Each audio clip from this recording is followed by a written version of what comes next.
Hello, this is the GEOVISTA. After more than 3 years of war, Ukraine is cautiously optimistic about a potential ceasefire. The U.S. and Ukraine have agreed to a 30-day truce, sparking hopes for an end to the conflict. But will this tentative agreement lead to lasting peace, or will it falter as previous attempts have? Today on the GEOVISTA, we analyze the trajectory of Ukraine's ceasefire negotiations and their potential impact on the global security order. Join me as we take a closer look at Ukraine.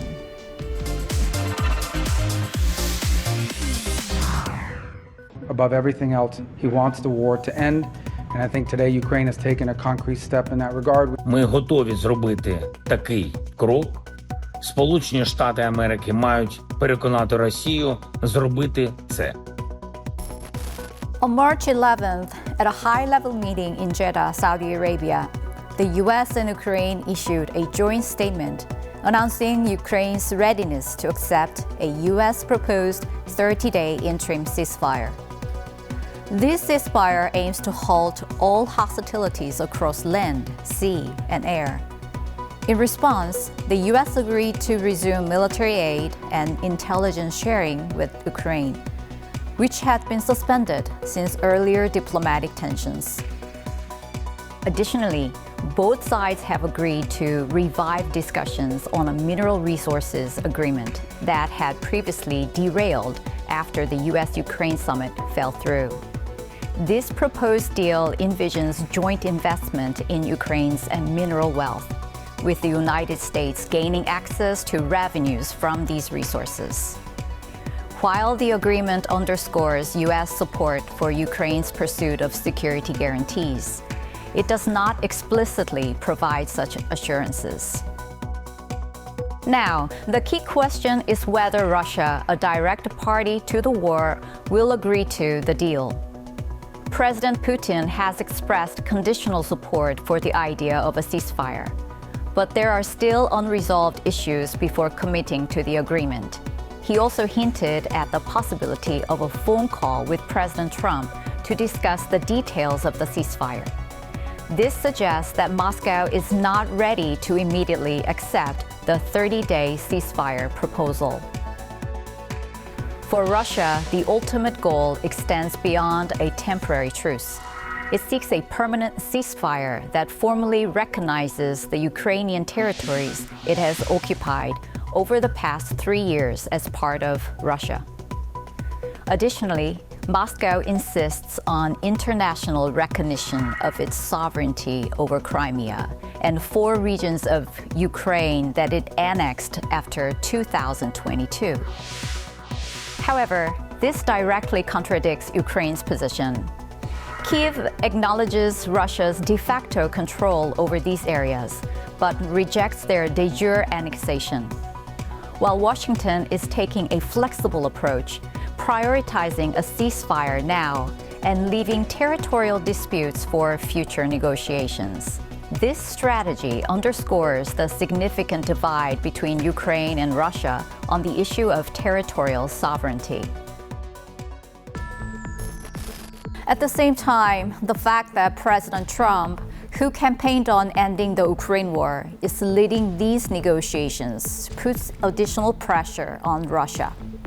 In fact, U.S. President Donald Trump has warned that if Russia refuses to accept the ceasefire agreement, Washington could impose economic measures against Moscow.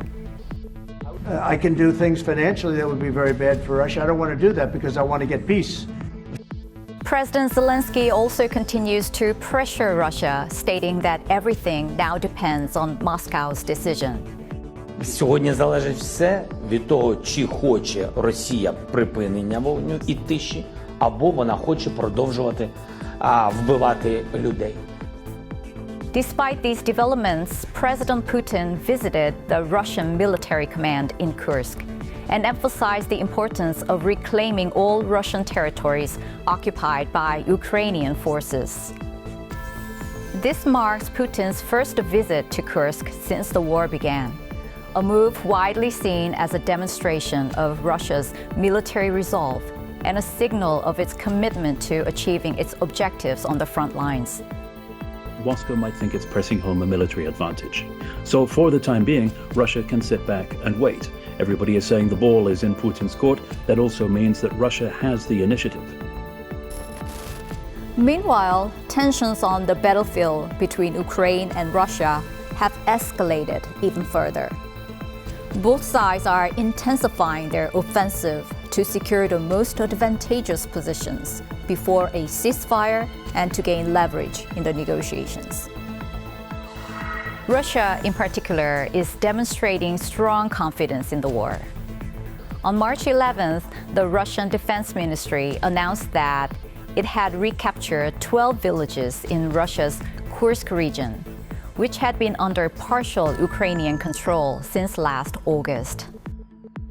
At the same time, European leaders are intensifying discussions on post-war security arrangements for Ukraine, including the deployment of European-led peacekeeping forces. Following a meeting of military chiefs from over 30 countries in Paris, defense ministers from the UK, France, Germany, Italy, and Poland held a separate meeting. On March 15th, UK Prime Minister Keir Starmer chaired a virtual conference to solidify the Coalition of the Willing initiative. Russia has strongly opposed these European initiatives, especially the potential deployment of NATO peacekeeping forces in Ukraine, viewing such actions as direct threat to its sovereignty. With Moscow taking a hardline stance, the road to peace deal remains rocky. At the same time, the relationship between the U.S. and Ukraine is proving to be just as unpredictable as Russia's position. President Trump's history of introducing unexpected proposals during sensitive negotiations adds another layer of uncertainty. For instance, during ceasefire talks, Trump unveiled a reconstruction plan for Gaza, which drew criticism from Hamas. This pattern raises concerns that similar unexpected demands could emerge in discussions regarding Ukraine's mineral resources, potentially hindering progress. The recent public clash between Trump and Zelensky at the White House has further underscored the growing tensions between Washington and Kyiv. He killed our people and he didn't exchange prisoners. We signed the exchange of prisoners, but he didn't do it. What kind of diplomacy, JD, you are speaking about? What do you mean? Hunter Biden, The war you're not in a good position. You don't have the not cards right now. With us, you start having cards. playing. The 30-day ceasefire agreement has sparked hope, but key uncertainties remain. Russia's response, shifts in U.S.-Ukraine relations, and other unresolved variables. How will these negotiations unfold, and what impact will they have on the global security landscape? This is a critical moment to watch closely.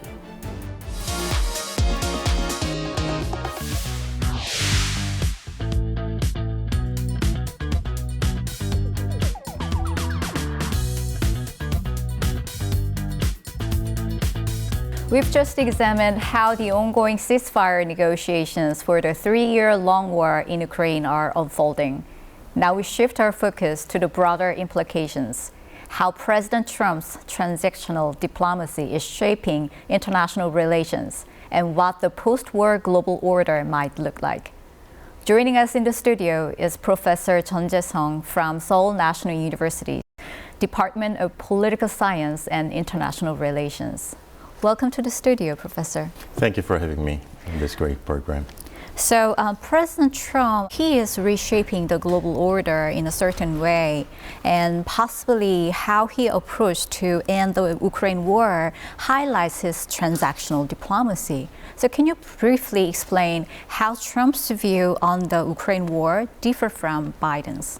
When we talk about different approaches to how to end the Ukraine war, we have to look at how they perceive the nature of the Ukraine war. They have very different views.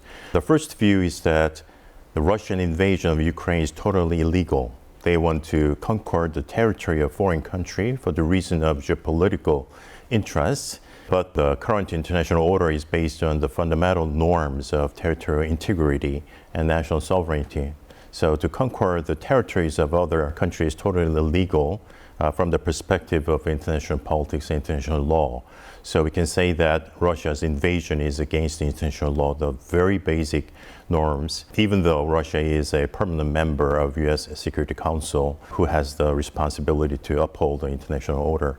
The second view, however, is that it's understandable because there was a trial by Ukraine, especially President Zelensky, to embrace the West influence to encroach upon the geopolitical interests of Russia, try to enter into the NATO, which would be critical influence to Russia's national interests. So it's understandable that Russia performed some kind of preemptive strike to protect its geopolitical perspective. So the Biden administration seems to embrace the first view. It is totally illegal, so we have to provide immense amount of weapons and economic assistance, and this war should end in Ukraine and Western Europe's favor to prevent this from happening again, probably to recover the territories that Russia illegally conquered in 2014, the Crimea, and 2022. But President Trump seems like to subscribe to the second view, that Russia has some kind of right as a great power. So Ukraine, as a relatively weak power, should be the object of the negotiation among the great powers. You have to deal with that. If President Trump have that view, then this war could end by the negotiation between two great powers, Russia and the United States, to hurt the basic, fundamental, vital interests of Ukraine. The world is watching, actually, and the New York Times claims that the Trump administration dismantled 30 years of Pax Americana in just 50 days. The U.S. global leadership has served maintaining stability of the global order and also maintain its dominance. So many worry that this policy shift toward isolationism may not serve U.S. interests. Do you think this policy shift will be a permanent one or just a temporary one? Yes, that's a very critical question. I want to know. There is a spectrum of U.S. grand strategy so far in the history, ranging from neo-isolationism to primacy. So Trump must be somewhere in between. But I don't think President Trump is pursuing neo-isolationist policy because U.S. has predominant military power and remains the number one economic power so far. So the United States has the potential and ability to pursue the global leadership or academically hegemonic role. However, the problem is, do American people will support this kind of globalist policy? If you look back upon the last 30 years after the end of the Cold War, United States has so much burdens to deal with all the global affairs, but it was inflicted by many incidents, unexpected ones, such as 9/11, 2008 economic recession, and COVID crisis. So the U.S. taxpayers are not satisfactory with the United States government is doing to deal with global affairs.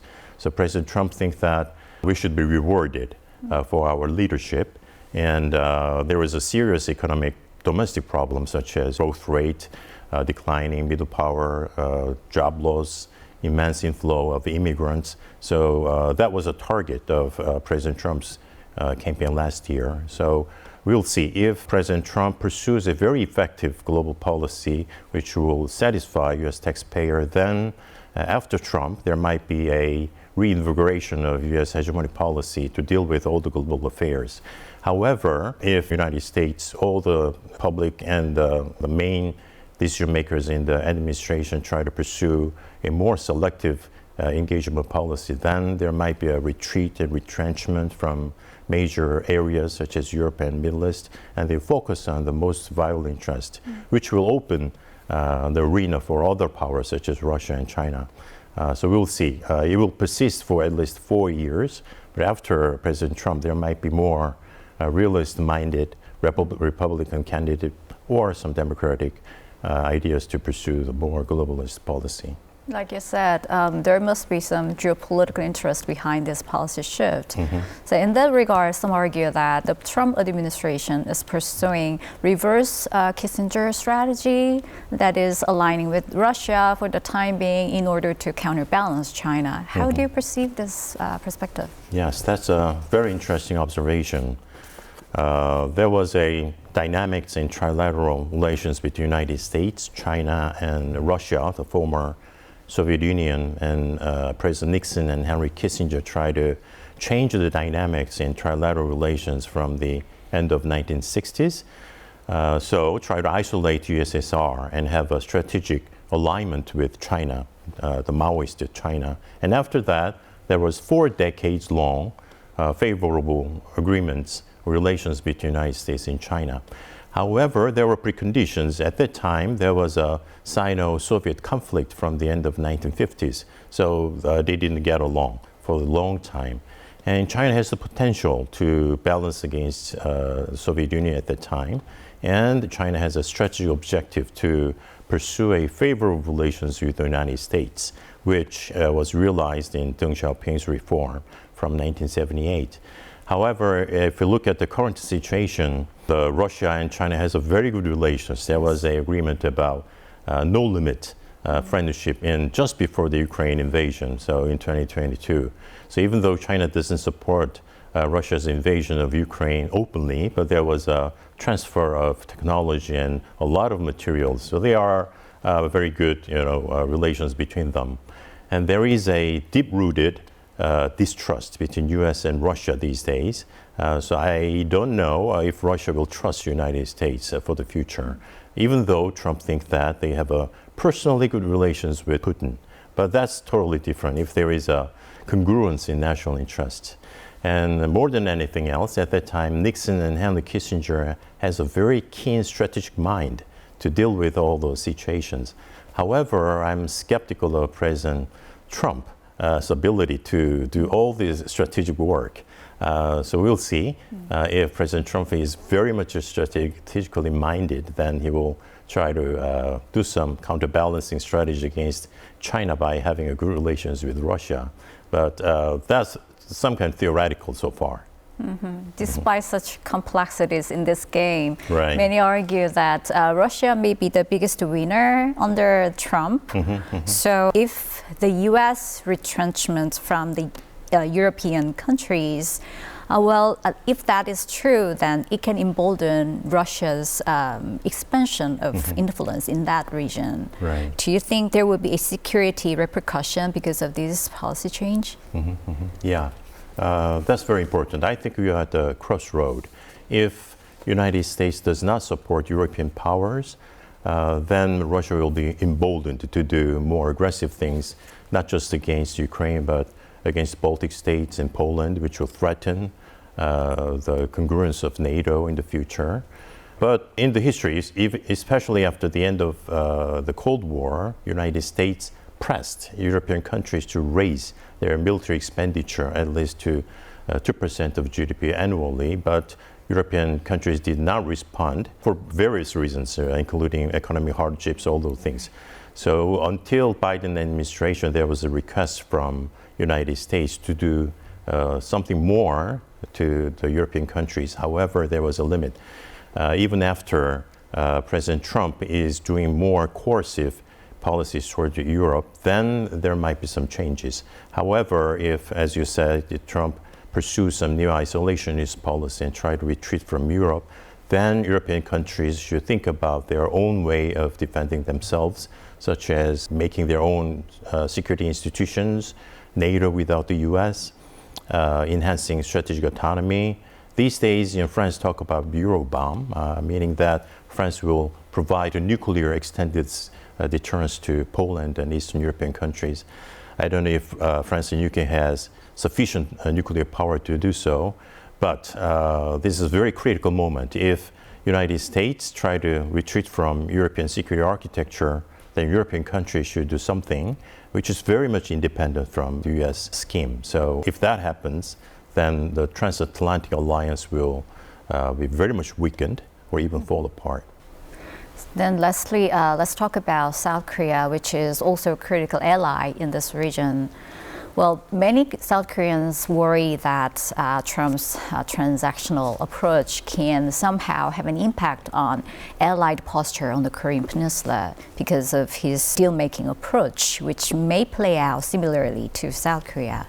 So what lessons should South Korea draw from the way that the U.S. deal with the Ukraine crisis? Right. As you said, I think there will be a transactional pressure on South Korea. If you read President Trump's address, he criticized South Korea as one example of economic free rider. So you have to give more contributions to burden sharing. You have to raise military expenditure probably above 3% of GDP. Do many things. I think to some extent we can deal with that, try to minimize economic loss, but we have to also correct the information that President Trump has, because he says some incorrect information about the economics. So we can deal with economic affairs by having more correct information and doing more in negotiations. In military and security affairs, I think is totally different. We have North Korea. Professor Kim, you are the specialist. So there is a growing military nuclear capabilities from North Korea. So there should be a close coordination with the United States how to deal with North Korea to the ultimate objective of totally denuclearizing North Korea. And also there is a very difficult issue of how to cooperate between South Korea and the United States to deal with Chinese, some kind of expansionist policies in South China Sea and in Taiwan. There will be a consistent request from the United States that South Korea should do more to deal with China issue. But China is a close partner to South Korea as well, so we have to navigate very difficult strategic rivalry between US and China. However, I think there will be more pressure from the United States that South Korea should do something, cooperate with Japan and Australia, show some strategic clarity rather than ambiguity in dealing with China. So I think our government should start to deal with that issue. Yes, of course. As you explained in details, there are lots of challenges that we have to deal with in the coming years. Thank you for sharing your insights with us. Thank you very much.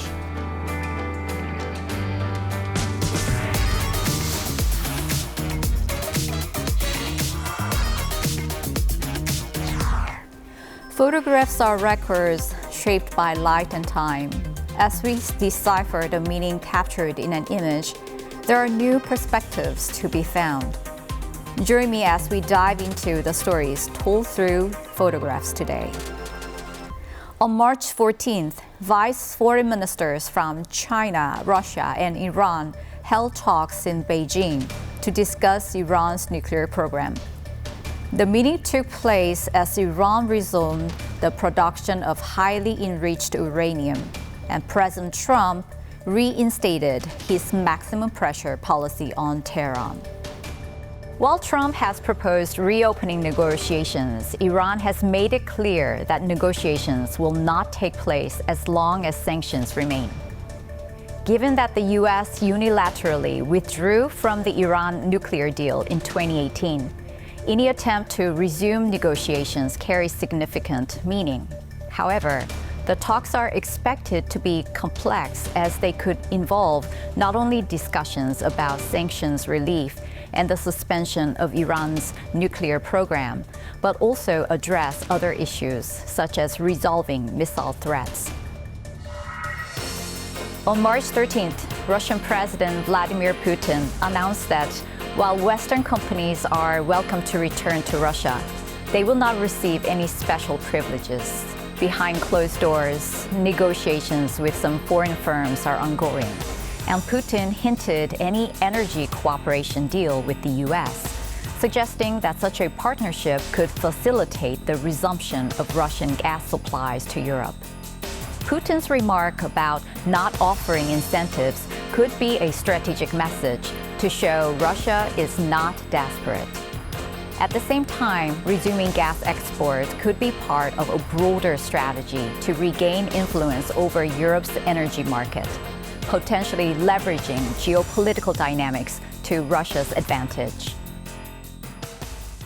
On March 9th, Mark Carney was elected as Canada's next Prime Minister and leader of the Liberal Party. Carney has pledged to maintain retaliatory tariff against the U.S. trade policies, declaring that Canada will never be a part of the United States. This leadership change signals a potential shift toward a tougher stance on U.S. relations. However, given the deep economic interdependence between the two nations, a prolonged economic strain could affect Carney's domestic support.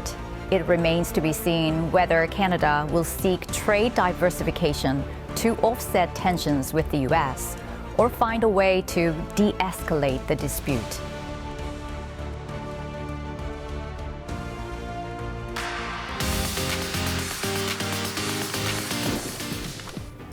Our understanding of the world continues to expand. If today's stories have sparked new questions for you, let us journey to find the answers continue. I'll be back next week with fresh perspectives. This has been Gina Kim. Thank you.